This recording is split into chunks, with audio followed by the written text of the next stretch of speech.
Hello guys, இன்னைக்கு நம்ம பார்க்க போறது I become more power mage after 4000 year. போன எபிசோட நான் தெரியாதனமாக மாற்றி அப்லோட் பண்ணிட்டேன். 16th எபிசோட நான் ஃபஸ்ட்டு அப்லோட் பண்ணியிருப்பேன். அது 16 இல்லை, அது 17 தான். தெரியாதனமாக தான் நான் அதை போய் ஃபஸ்ட்டு அப்லோட் பண்ணிட்டேன். இப்போ நீங்கள் பார்த்தா அது கரெக்டாக தான் இருக்கும். அப்போ பார்த்தவங்களுக்கு லைட்டாக குழம்பு இருக்க வாய்ப்பு இருக்குது. ஏன்னா 17th தூக்கி 16 நான் போட்டுட்டேன். நல்ல வேலை யாரோ ஒருத்தங்க கமெண்ட் பண்ணாங்க, அதை பார்த்து எனக்கு தெரிய வந்தது. ஸோ கமெண்ட் பண்ணவருக்கு ஒரு நன்றி. இனிமேலும் இப்படி ஆகாமல் நான் பார்த்துக்கிறேன். என்னன்னா ஆடியோ வந்து மாறி போயிடுச்சு, வேற எதுவும் இல்லை. ஸோ இதுக்கு மேலே அந்த மாதிரி ஆகாது. அதுக்காக வேண்டி என்னை மன்னிச்சுக்கோங்க. சரி வாங்க நம்ம டைம் வேஸ்ட் பண்ணாமல் எபிசோடுக்குள்ளே போகலாம். ஸோ வீடியோக்குள்ளே போகிறதுக்கு முன்னாடி எப்பயும் போல தான் மறக்காம கீழே ஒரு லைக்கை போட்டுருங்க. அதே மாதிரி சேனலுக்கு இப்போ தான் வரீங்களா, சப்ஸ்கிரைப் பண்ணிக்கோங்க. ஏன்னா அப்போ தான் இதுக்கு தவிர எல்லா எபிசோடும் உங்களுக்கு நோட்டிஃபிகேஷனாக வரும். போன எபிசோடில் அங்கே அவனோட பிரதர் வந்திருப்பான்ல, அதாங்க ஹென்சா பிளேக். அந்த பிளேக் ஃபேமிலியில் இருக்க செகண்ட் பிரதர் இவன். அவன் சொல்கிறதையும் நம்ம ஹீரோ நம்பியிருக்க மாட்டான். ஏன்னா அவனும் இவனோட பாஸ்ட்டில் நிறையவே இவனுக்கு எதிர்க்கிற மாதிரி பண்ணியிருக்கான். பெரிய வெறுத்து சூசைட் பண்ணுறதுக்கு காரணம் அவனும் ஒருத்தன் தான். ஆனால் இப்போ வந்து ஏதோ நல்ல புள்ள மாதிரி ஆளு பேசுதா, அதனால ஆளுக்கு எந்த விதமான நம்பிக்கையும் இல்லை. அவன் கடைசியா போகும்போது இந்த சர்க்கிளோட ஆர்கனைசேஷன் அவங்கள நம்பாத அப்படின்னு சொல்லிட்டு போறான். சொல்லும் போது அங்க ஃப்ரேக்கும் பழைய விஷயம் ஞாபகம். ஹென்சா பிளேக் வந்து இந்த டெமிகார்டு கூட கான்டாக்ட்ல இருக்காரு. அதே மாதிரி இவன் ஜூன் ஃபேமிலிக்கு போகும்போது அங்க போட்டு குத்ததே இவன் தான். இதனால யாரை நம்புறதுன்னே தெரியாம இருக்கான். வெளியில வரும்போது அலெக்சாண்ட்ரியோ அப்படின்னு ஒரு பர்சன் இருக்காரு. இவரு வேற யாரும் இல்ல, நம்ம பிளேக் ஃபேமிலியோட ஒரு பட்லர் தான். அவரும் அங்க திரும்பவும் வீட்டுக்கு வாங்க அப்படின்னு கூப்பிடுறாரு. ஆனா ஆளுக்கு பார்த்தோன்னே புரியுது ஏதோ ஒரு தில்லுமுள்ளு வேலை இருக்குன்னு. இதனாலேயே அங்க வந்து எனக்கு ஏகப்பட்ட வேலை இருக்கு அப்படின்னு சொல்லி நைஸா நழுவிடுறான் ஆளு. அதே மாதிரி எங்க அப்பா கிட்ட நான் வந்து மன்னிப்பு கேட்டேன் அப்படின்னு சொல்றேங்க. இந்த சைடு அந்த ப்ரொஃபசர் கிட்ட போறானா, அடில்டாவும் அங்க அந்த போஷனை அற்புதமா ரெடி பண்ணிடுறான். அதை பார்த்தோன்னே அவன் கேட்கறான், ஆமா இது வந்து ரெடி ஆயிடுச்சா?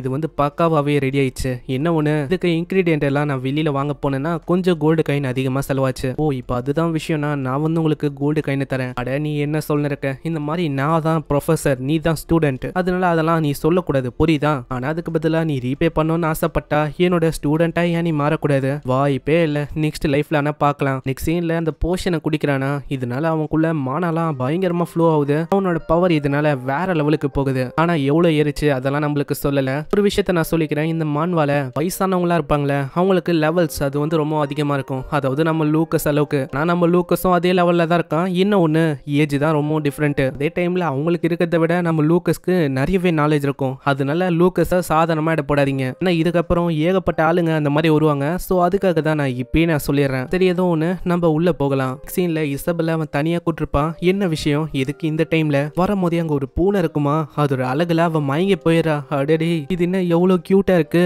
இதுவா, இதுதான் என்னோட டார்க் ஸ்பிரிட் மிங்கு. இது கூட நான் கான்ட்ராக்டை போட்டிருக்கேன். அட நீங்க அதுக்குள்ள போட்டுட்டீங்களா?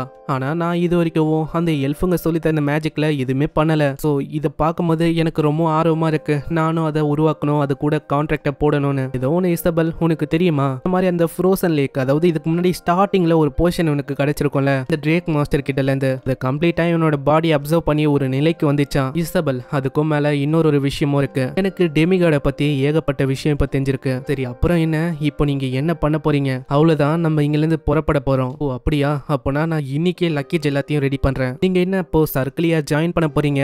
இல்ல இல்ல, எனக்கு வந்து அவளைக்கும் அது மேல இன்ட்ரெஸ்ட் இல்ல. ஒரே ஒரு நிமிஷம், அந்த சர்க்கிளை பத்தியும் நான் உங்களுக்கு சொல்லிடுறேன். ஏன்னா இதுக்கப்புறம் உங்களுக்கு கன்ஃபியூஸ் ஆகக்கூடாது. அந்த சர்க்கிள் அதாவது அது ஒரு ஆர்கனைசேஷன் மாதிரி. ஒரு 5 ஹீரோஸ் இருந்தாங்களே, அதுல நம்ம லூக்கஸும் ஒருத்தன். அந்த 5 ஹீரோஸை வச்சு ஒரு ஆர்கனைசேஷனை உருவாக்கியிருக்காங்க. ஒரு சர்க்கிளுக்கும் ஒரு லீடர் கேங் இருக்கும். ஸோ அதுதான் இவ கேட்குறேன், இந்த மாதிரி ஜாயின் பண்ணுவியான்னு. ஸோ இதை கொஞ்சம் ஞாபகம் வச்சுக்கோங்க, இதுக்கப்புறம் உங்களுக்கு இது யூஸ் ஆகும். நெக்ஸ்ட் சீன்ல அவனோட ரூம்ல உட்காந்து நிற்பானா, திடீர்னு யாரோ ஒருத்தங்க டோர் முன்னாடி வர மாதிரி அவனுக்கு ஃபீல் ஆகுது. அட இது பாக்குறதுக்கு எனிமி மாதிரி தெரியல, ஃப்ரெண்டு மாதிரி தான் இருக்கு. அங்க வந்து பார்த்தா ஒரு பொண்ணு தான் வந்திருக்கு. அந்த பொண்ணை பார்த்து இவன் ரொம்ப ஷாக் ஆகுறான். ஏன்னா இவன் ஷாக் ஆகுது அந்த ட்ரெஸ்ல இருக்க அந்த சிம்பிளை பார்த்து தான். இந்த பொண்ணு வந்து அந்த சர்க்கிளோட அதாவது மாஸ்டர் மாதிரி தான். இதுக்கப்புறம் அவங்க எல்லாருமே அங்க ஒன்னா பேசுறாங்க. இப்பதான் அவ வந்த விஷயத்தையே பத்தி சொல்றா. இந்த மாதிரி இவ எதுக்கு இங்க வந்திருக்கானா, அதாவது இவங்க 2 பேரை அவங்களோட குழுக்கு ரெக்ரூட் பண்ணோம் அப்படின்னு தான் வந்திருக்கலாம். ஆனா இசபெல் அவங்க கேக்குறா, அட நீங்க என்ன சொல்றீங்க, இந்த மாதிரி நாங்க எக்ஸாம கூட பாஸ் பண்ணலையே, யாருக்கெல்லாம் ரொம்ப திறமை அதிகமா இருக்கோ அவங்களெல்லாம் நாங்களே தேடி போய் ரெக்ரூட் பண்ணிப்போம். அதே மாதிரி இசபெல், நீயும் தான். இது நானா,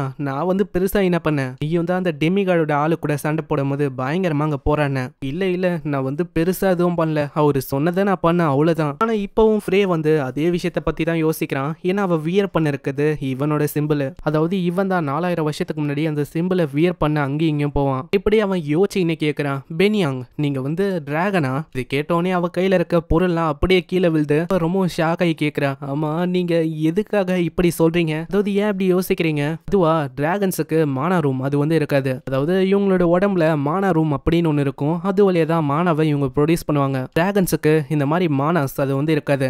டிராகன்ஸ் வந்து நேச்சுரலாவே வெளியில இருக்க என்விரான்மெண்ட் வச்சுதான் மானாவை அப்சர்வ் பண்ணும். அதாவது நருட்டோ அனிமேல எப்படி அவன் நேச்சர் சக்கராவை உள்ள இழுப்பான், அதே கான்செப்ட் தான். இப்பதான் அவங்க ஒரு உண்மையை சொல்றாங்க, இந்த மாதிரி அவங்க ஆஃப் டிராகன் ஆஃப் ஹியூமனா. நெக்ஸ்ட் சீன்ல அவங்க வந்து போறாங்களா, போறதுக்கு முன்னாடியே சொல்றாங்க, நீங்க வந்து கண்டிப்பா எங்களோட குழுக்கு வரணும். நான் எதுக்கு இங்க வந்தேன்னா என்ன மாதிரியே ஏகப்பட்ட ஆளுங்க இங்க வந்திருப்பாங்க.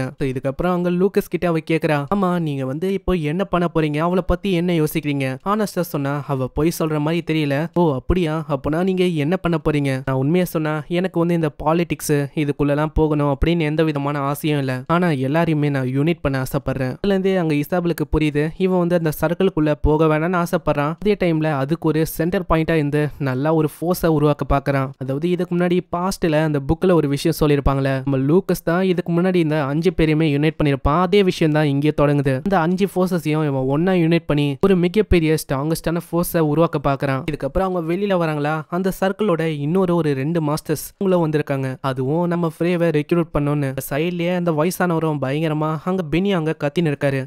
நான் வந்து எதிர்பார்க்கல இந்த ஃப்ரே இவன் வந்து ரொம்ப பாப்புலரா இருக்கான் மத்தவங்களுக்கு இடையில. மத்த 2 பேரும் சொல்றாங்க, நீங்க தானே ஃப்ரே, அதாவது நான் உங்களை பத்தி நிறையவே கேள்விப்பட்டிருக்கேன். நீங்க வந்து கண்டிப்பா லூக்கஸ் ட்ரூமனுக்கு அப்புறம் எங்களோட இதுக்கும் வரணும், உங்களோட இடத்துக்கான ஸ்க்ரால கொடுக்குறோம், அதுக்கான லொகேஷனும் இருக்கு. இதுக்கப்புறம் அவங்க போயிடுவாங்களா, இதெல்லாம் பாக்குற அந்த வயசானவருக்கு ரொம்ப கடுப்பாகுது. எவ்வளவு தைரியம் இருக்கும் இந்த பையனுக்கு, அதாவது இவன் சர்க்கிள் ஆஃப் லூக்கஸ் ட்ரூமன் அதை ஜாயின் பண்ணலான்னு பாக்குறானா.